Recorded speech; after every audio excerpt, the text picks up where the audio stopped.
నమస్తే SR7 TV news కి స్వాగతం. వానపర్తి జిల్లా గోపాల్పేటలో రైతన్నల ఆగ్రహ జ్వాల.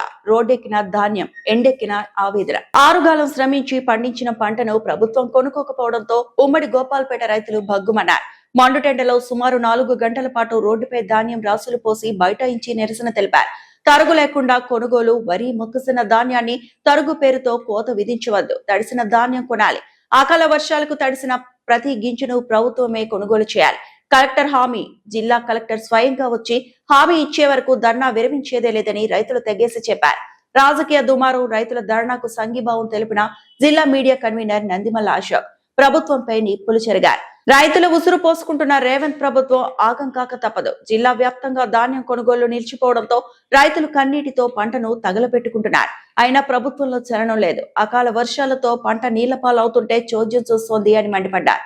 ధర్నాలో పాల్గొన్న వారు మాజీ సర్పంచ్ రమేష్, చంద్రశేఖర్, మన్నే రాయక్, రాజేష్, నరసింహతో పాటు పెద్ద సంఖ్యలో రైతులు పాల్గొన్నారు. అశోక్ చివరి వరకు రైతులకు అండగా నిలిచారు. అకాల వర్షాలతో పంట దెబ్బతిని కొనుగోలు కేంద్రాలు తెరవకపోవడంతో రైతులు తీవ్రంగా నష్టపోతున్నారు. ప్రభుత్వం వెంటనే స్పందించి ఆదుకోకపోతే ఉద్యమం ఉధృతం చేస్తామని రైతు సంఘాలు హెచ్చరిస్తున్నాయి. నందిమల్ల అశోక్, జిల్లా media convener. Reporting SR7 TV news reporter Wanaparthy జిల్లా ఇన్ఛార్జ్ కేపిరెడ్డి. అష్ట కష్టాలు పడి మట్టి బుక్కి ఇవాళ మనందరి నోట్లోకి 5,000 పంపించే ప్రయత్నం చేస్తున్నటువంటి రైతాంగాన్ని ఇవాళ అష్ట కష్టాలు పెడుతున్న ప్రభుత్వం రైతుల ఉసురు తగిలి పోతాయని కూడా ఈ సందర్భంగా మనం చేస్తా ఉన్నాను.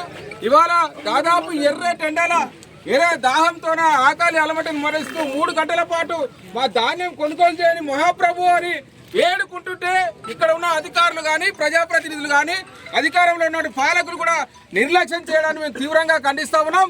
ఎట్టి పరిస్థితుల్లో ఇవాళ ట్రాన్స్పోర్ట్కి సంబంధించిన లారీలకు ఇచ్చినటువంటి ఏజెన్సీ, అతనికి ఎటువంటి ఏజెన్సీ లేదు, లైసెన్స్ లేదు. కేవలం అతనికి రాజకీయ పరంగా ఆర్థికంగా అతను లబ్ధి చేయడానికి ఇవాళ ట్రాన్స్పోర్ట్ ఏజెంట్లను పెట్టి ఇవాళ రైతులను ఇబ్బంది పెట్టే కాలం వచ్చింది. ఇవాళ ట్రాన్స్పోర్ట్లకు సంబంధించిన లారీలు ఏవి రాకపోవడం వల్ల ఇవాళ రైతులకు మాత్రమే ట్రాక్టర్లు తీసుకొచ్చి ఇక్కడ ధర్నా పెట్టిన కేవలం మన పోలీస్ శాఖ వారు మాకు సహకరిస్తూ 3 గంటల పాటు ధర్నాకు సహకరించారు. కానీ అధికారులు మాత్రం ఇవాళ రెవెన్యూకి సంబంధించిన అధికారులు ఒక్కరు కూడా రాలేదు. ఇవాళ 3 గంటల నుంచి చేస్తున్నా ఇప్పటి వరకు కూడా అధికారులు చర్యలు లేదంటే మనం అంతా గమనించాల్సిన అవసరం ఉంది. ఇవాళ దాదాపు గతంలో 5 లక్షల హెక్టార్ల కాలంలో మొక్కలు కానీ వరి కానీ పండింది. కానీ ఇవాళ 95,000 టన్నులు మాత్రమే కొనుగోలు చేస్తే దాదాపు 5 లక్షల టన్నులు ఎక్కడ పారబోసుకోవాలని ఇవాళ వనపర్తిలో నేను వస్తుంటే ఒక ట్రాక్టర్కి సంబంధించిన వరి ధాన్యం బయట వేసి మంట పెట్టబోతుంటే నేను ఆపి వచ్చిన, అయ్యా కొద్ది ఆగండి, పండించారు ఈ ధాన్యాన్ని ఎందుకు మీరు మంట కలుపుతారు, కొద్ది ఆగండి, అధికారులు స్పందించారు, ఒక్కరోజు ఆగండి అని వాళ్ళకి చెప్పి ఇక్కడ వస్తున్నా. ఇక్కడ కూడా 3 గంటల పాటు ధర్నా చేస్తుంటే ఒక పోలీస్ వారు వచ్చి మాకు చర్చలు చేసి శాంతింపజేసే ప్రయత్నం చేస్తున్నారు. వారికి హృదయపూర్వక ధన్యవాదాలు. రైతులకు అండగా నిలిచినందుకు మీ అందరికీ కూడా ధన్యవాదాలు. కానీ మా ఆవేదన అర్థం చేసుకోండి, మా రైతుల ఆవేదన అర్థం చేసుకోండి. ఒక్క అధికారి 5 నిమిషాలు వచ్చి మాకు హామీ ఇవ్వడానికి వాళ్ళకు సమయం లేదని సందర్భంగా అడుగుతున్నా. ఇవాళ కోర్టురెడ్డి వచ్చినా అచ్చికపుచ్చుకలు చెప్తాడు, నేను ఇన్ని లారీలు పంపించినా అవి పంపించినా అని చెప్తాను. కానీ అధికారులు లేని ఇక్కడ స్పష్టం కాదు. కాబట్టి దయచేసి మరొకసారి మీకు ఇంతసేపు ఒప్పుకతోనే ఉన్నారు, ఒక అర్ధ గంటలో ఒక అధికారిని ఎవరైనా సరే మీకు జేసీ కానీ, కలెక్టర్ కానీ, ఇంకో సివిల్ సప్లైకి సంబంధించిన వ్యక్తి కానీ ఒక్కరు వచ్చి మాకు హామీ ఇస్తే మేము ధర్నా విరమిస్తే సందర్భంగా జనేస్తూ ఇక్కడ ఉన్న పోలీసు వారందరికీ, ఇక్కడ ధర్నాలో పాల్గొన్న రైతులకు, నాయకులకు, రైతు సంఘ నాయకులు అందరూ కూడా హృదయపూర్వక తెలియజేస్తూ ఎట్టి పరిస్థితుల్లో ధర్నా విరమించే ప్రసక్తి లేదు.